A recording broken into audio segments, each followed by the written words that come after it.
This is The Difference Makers, a Paladin security podcast. Each week, we take you inside the world of security for a first-hand look at the inner workings of the industry. But it's about more than just protecting property and manning events. It's about going above and beyond to make the world a safer and friendlier place. Hey there, and welcome to another episode of The Difference Makers. I'm Diego Viramontes. This month, we had a great chat with Director of Operations Kevin Bissoondyal about the power of strong mentorship, culture, and diversity in the security industry. Like most of Paladin's leadership team, Kevin also started his career as a security officer. He talks about how his passion for the industry soared moving through the ranks and how he's helping the next generation of security professionals achieve their career goals. Ever since he was a little boy, Kevin wanted to be a police officer. But he later found his knack in developing, mentoring, and finding the best suitable candidates for law enforcement, helping them achieve their dream in policing.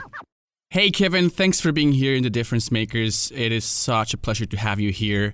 How are you? I'm pretty good. Thank you for having me. It's my pleasure to be here. So just to get things started here, I would love to talk a little bit about Kevin. Where are you from? What was your first contact with the security industry? Sure. My nationality, I'm Canadian born. My family is from Guyana, located in South America. How I got introduced to the security industry, ever since I was a little boy, I wanted to be a police officer. I looked up to them. They were mentors to me.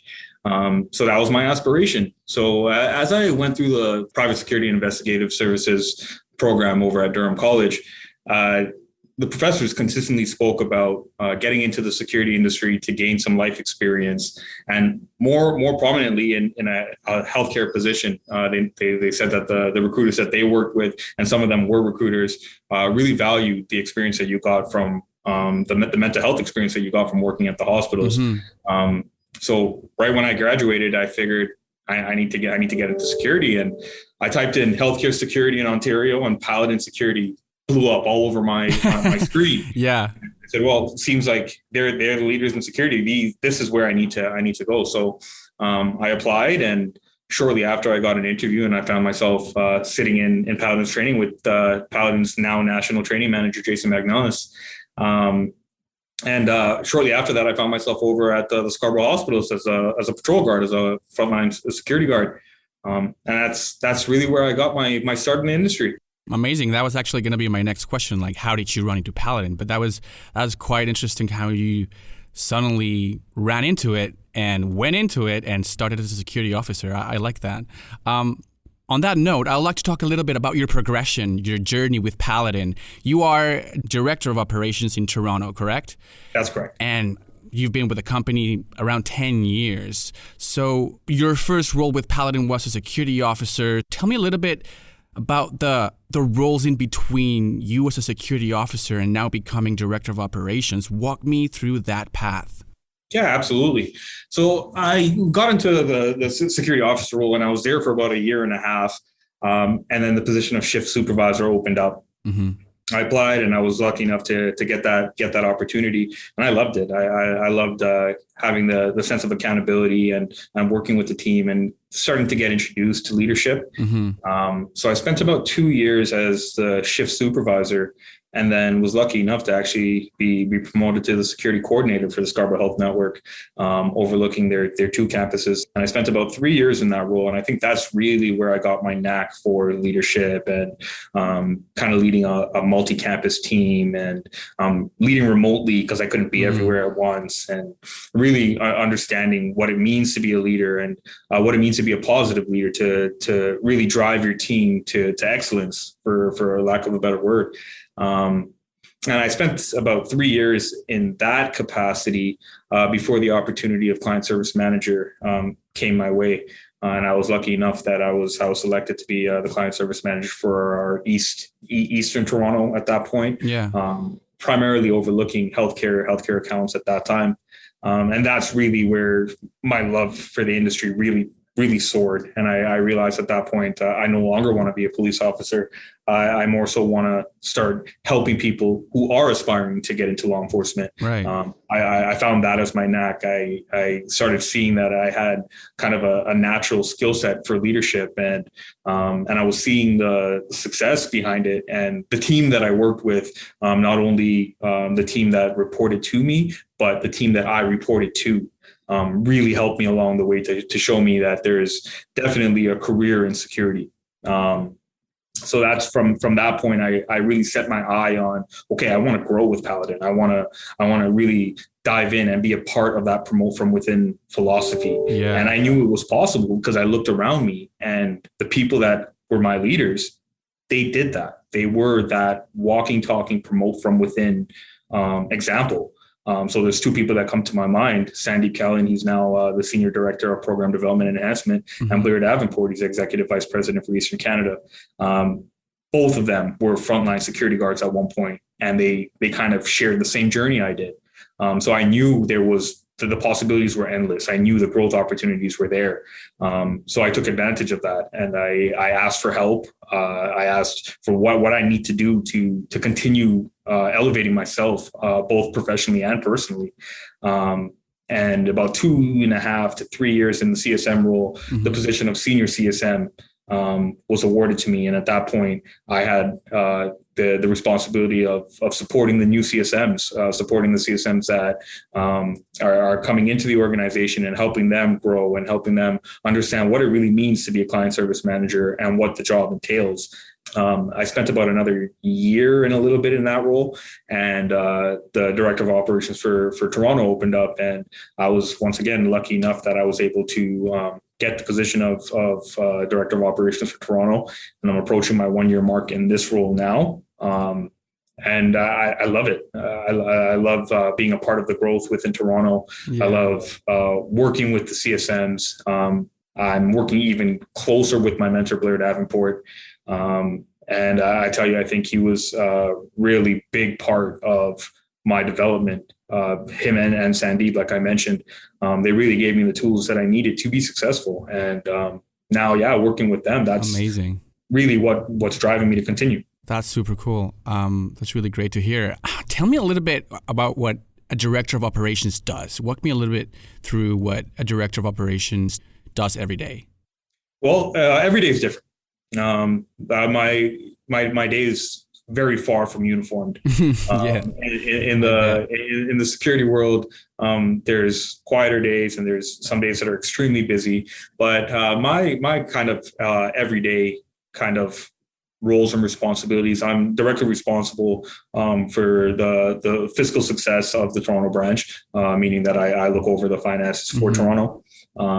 I am responsible for the coaching, mentoring, and development of our managers, our portfolio resource coordinators. I overlook our operations center, and I ensure that our clients are getting the best service possible, and they're really feeling the Paladin brand, and they're experiencing the difference. Awesome. So now, if you started as a security officer, what was the transition like from field to the office? I bet it was quite a bit like a different dynamic. So tell me a little bit about that transition. How was it? Yeah, it was a culture shock. Yeah. I still remember my very first day as CSM, and I'm standing in the lobby of our old office at 425 University at the time, and I'm trying to make my voicemail. And I'm struggling. I did it like 6 times to try to sound like a manager. And so coming into the role, everything changed. I went from working 12-hour continental shifts to working an 8-hour shift. I went from being in uniform to being business attire. So it was a bit of a difficult change to start. Understanding that my responsibilities have changed, and now I'm more so not frontline anymore. I'm not leading it frontline. I'm more leading it from behind the scenes, and how important that is to ensure that you're providing that support to the people who are attending these calls every day. So the change was a little different. It did take some getting used to, and then through honestly just working with my mentors, working with Blair, working with Sunny. They told me things to say, things not to say, how to interact with people. And yeah, after that, I just kind of took that knowledge and put my own spin on it. And here I am. That's amazing. You already talked about it a little bit, but Paladin's promotion from within, it's a philosophy. It's something that we take a lot of pride in, and the culture. So how did Paladin's promotion from within and the culture help you develop both personally and professionally, if it did? And how did it support your career in security to become the leader that you are today, Kevin? It impacted me heavily. Yeah. I think when I first came in and I heard promote from within philosophy, I didn't necessarily know what that meant. Yeah. Then I started interacting with the leaders within the organization at the time. And that's where it really started speaking to me. Okay, well, this is a reality for Paladin as an organization. And this is not something that they just say. I look at the Toronto office right now, and I'm actually looking at my team outside currently. And every single one of our managers were frontline guards at one point or the other in their career. And I think Paladin embracing that and knowing that that is a philosophy that they live by, it forced them to really say, okay, well, if this is our philosophy, we need to now empower our up and coming leaders, right? Get them ready. Let's focus on succession planning. Let's focus on career development. And that's exactly what they did for me. They saw something in me that they knew that what my vision was, and they worked with me. I didn't come in seasoned. I had to go through my fair share of development, my fair share of meetings, coaching, and that was a true testament to the work that my leaders allowed me to do. Yeah. And I think that really, it gave me the confidence, it gave me the skill set, the knowledge to continue progressing. So I think the promote from within philosophy, because it was ingrained in the leaders at that time, it pushed them to really develop me. And that's the reason I'm here where I am today. That's great. And you talked about an interesting thing, the mentors. You already mentioned a couple of them, Blair Davenport being one of them. So when you decided you wanted to move up within the company, I'm guessing these mentors were the ones who took you by the hand and helped you get where you are right now. Is that correct? That's exactly it. I was lucky enough. Sandeep Callan was my CSM when I decided that I want to take the jump as a CSM.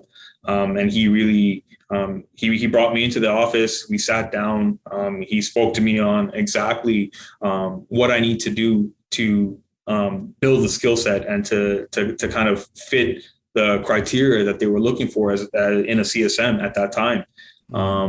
And then once I got into the office, Blair Davenport at that point, he was, I believe he was director of operations at that point. I still vividly recall him pulling me into the office, sitting down, having conversations on whatever I need to be successful. He's 100% there to provide that to me. And he did that. He did exactly that. And I'm really happy to see that he continued progressing. And my goal is to continue progressing right behind him. I think he's a great mentor. He is always available.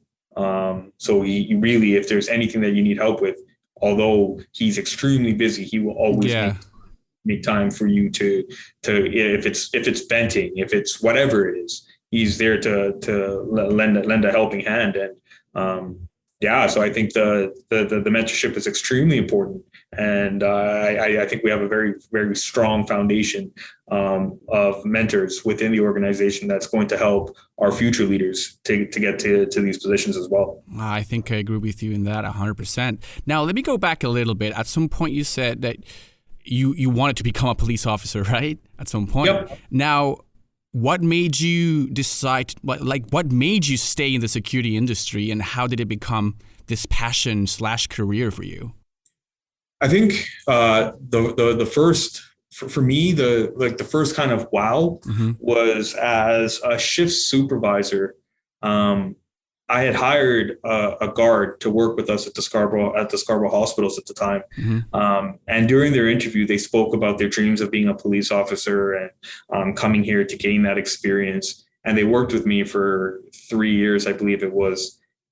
And then I got the resignation notice. And a few days before I got the resignation notice, they came in and they sat down ecstatic that they got an offer with OPP, and they're moving on to their career goals. And that was my wow moment. That was the moment that I was like, wow, like I was a part of the development of this person to really get them to their life goal, their dream of being a police officer. And that was really the moment that shifted everything for me. I knew that I enjoyed working with Paladin so much that I didn't see myself leaving the organization. However, I could still have a hand with policing, which was my lifelong dream at one point, to help get them the best suitable candidate. So that's where it started for me. So you discovered that security was its own world, and you were also helping people achieve their goals in something that was at some point your goal, but you decided to stay in the security world. I like that.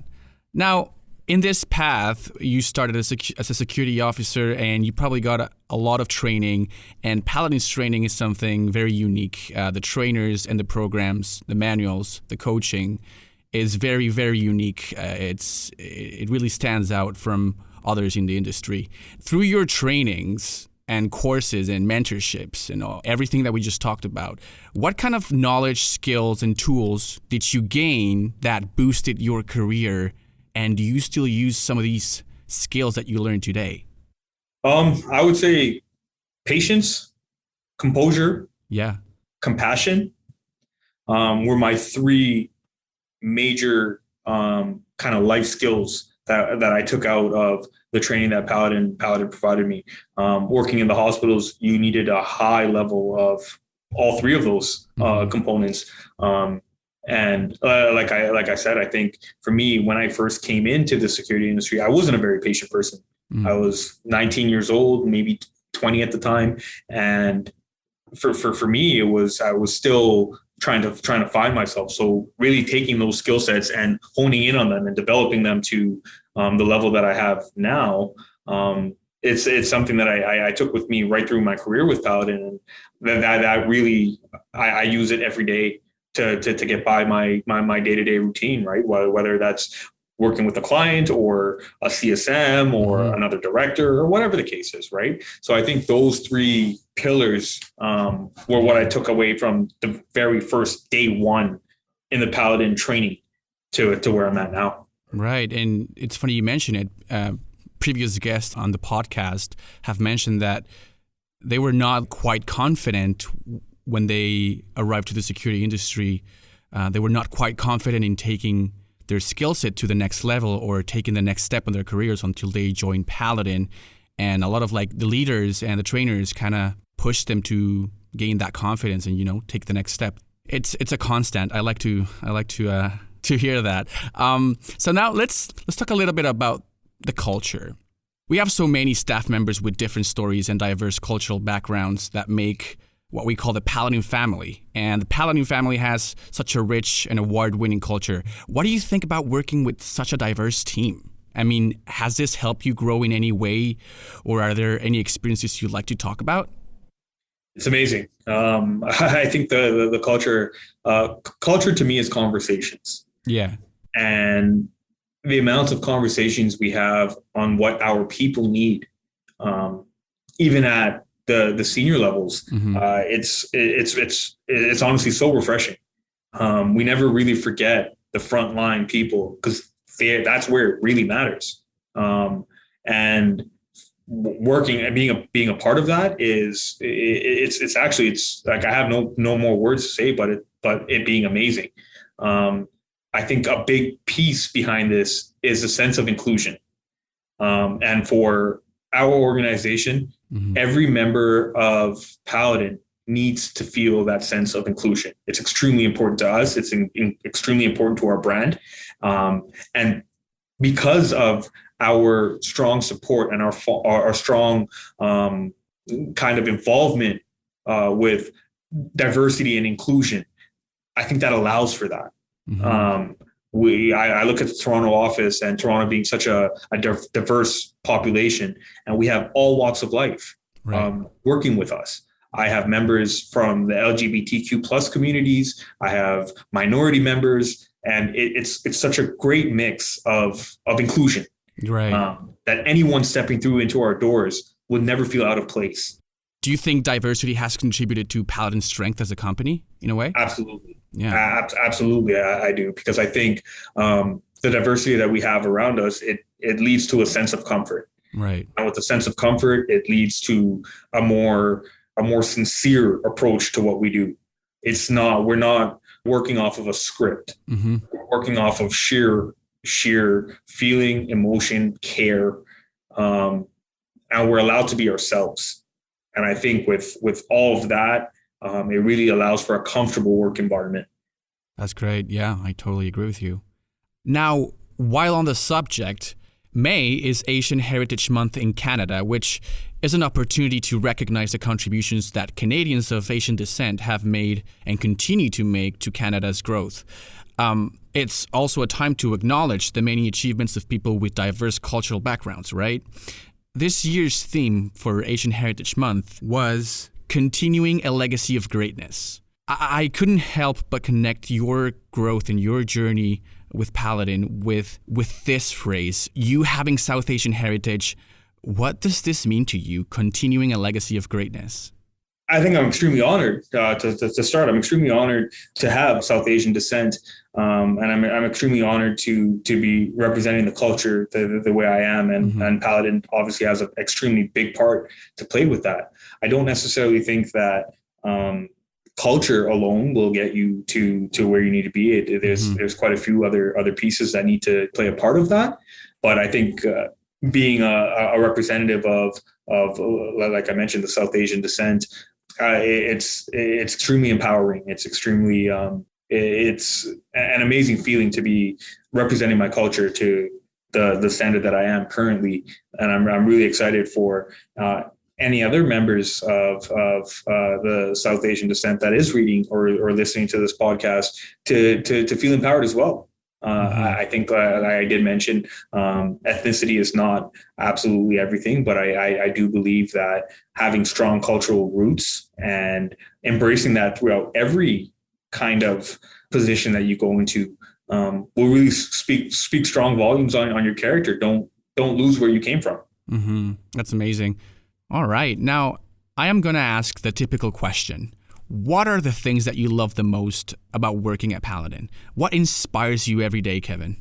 The people. Without a doubt, the organization, the frontline staff, the executive team, the senior leaders, the managers, the intermediate leaders, everyone. I think the people is what drives me to come to work every day. And I hate to sound cliche when I say it, but I am. I couldn't be more sincere with my answer on the Paladin family. And when I use the word Paladin family, they are that is the definition of the organization. We're a family. We've seen some people in the organization go through some very tough times and some very rewarding times, and watching the cohesion when that happens, it speaks to that. Right. It really speaks to the sense of care that we have for our colleagues and the fun that we have while we're here. So I think what I love the most about the organization is the people. While every level that I've interacted with, I haven't had a bad experience. We all share that same type of sincere approach for our colleagues that we work for. Amazing. This next question, I like to ask it just because everyone has such a different answer and it's always very inspiring. I would love to hear yours. Kevin, what is one of your biggest learning experiences from any mistakes along the way? I think my biggest learning experience is to be able to adapt your leadership abilities. There's no leader that has one consistent way of leading that's successful.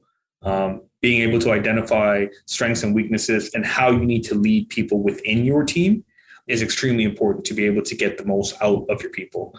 I use an example when I was a shift supervisor, freshly promoted to shift supervisor. That was my rude awakening. I tried to lead everyone the exact same way, and I quickly realized that that's not going to work for everyone. What might work for one individual might be the total opposite from working with someone else. And I think that's where it really taught me that you need to know your team. You need to know the people that you work for, what they like, what they don't like, and how they work the best.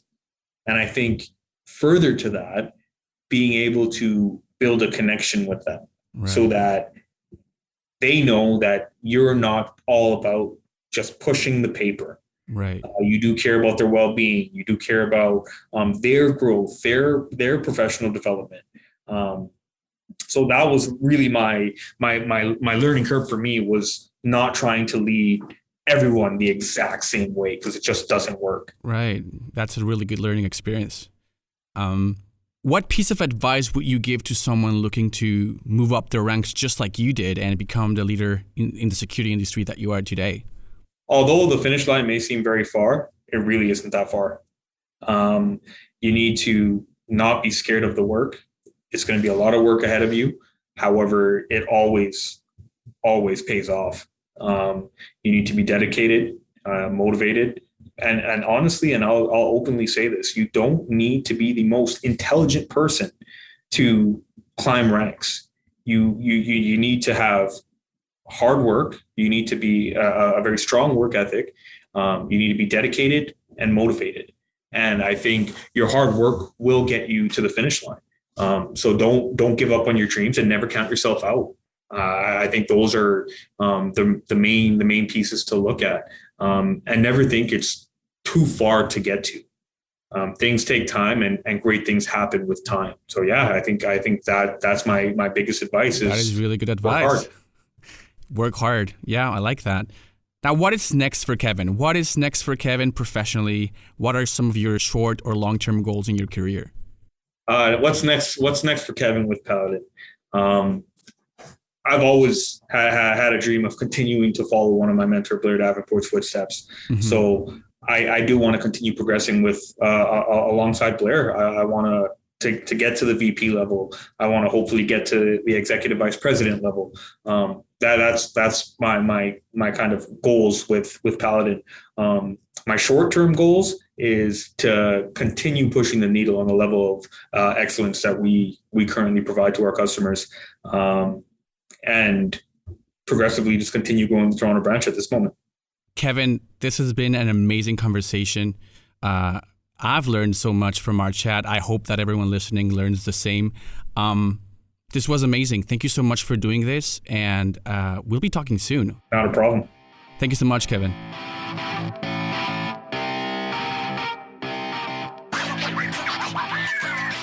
Hey, thanks for tuning in with the Difference Makers. If you want to hear more about the ins and outs of the security industry from real professionals, be sure to subscribe, rate, review, and share. Also, check out new episodes on the first Tuesday of every month. Till next time.